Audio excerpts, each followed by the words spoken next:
ইসলামী bank news top 10।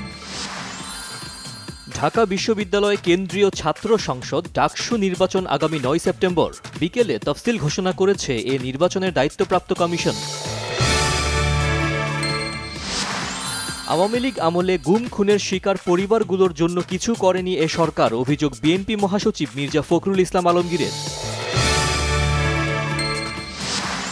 আইন উপদেষ্টা doctor Asif Nazrul বলেছেন, জুলাই আগস্ট গণহত্যার বিচার নিয়ে হতাশ হবার কিছু নেই। হত্যার নির্দেশদাতারা পালিয়ে যাওয়ায় অনেকেরই বিচার করতে না পারা আফসোসের, মন্তব্য পরিবেশ উপদেষ্টার।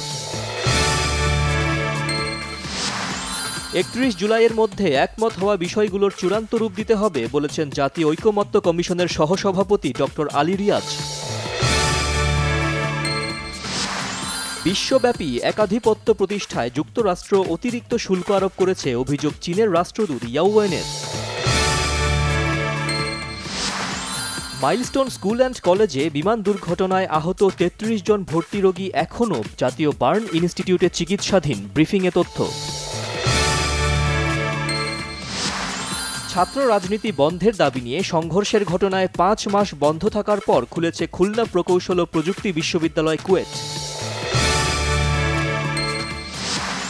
যুক্তরাষ্ট্রের ২ জায়গায় বন্দুকধারীর গুলিতে বাংলাদেশি বংশোদ্ভূত পুলিশ কর্মকর্তা সহ ৭ জন নিহত।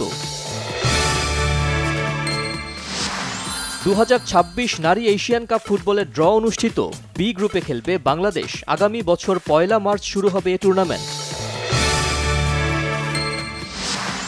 ঘরের মাঠে হোয়াইট ওয়াশ ওয়েস্ট ইন্ডিজ, সিরিজের ৫ম টি-২০তেও জিতল অস্ট্রেলিয়া।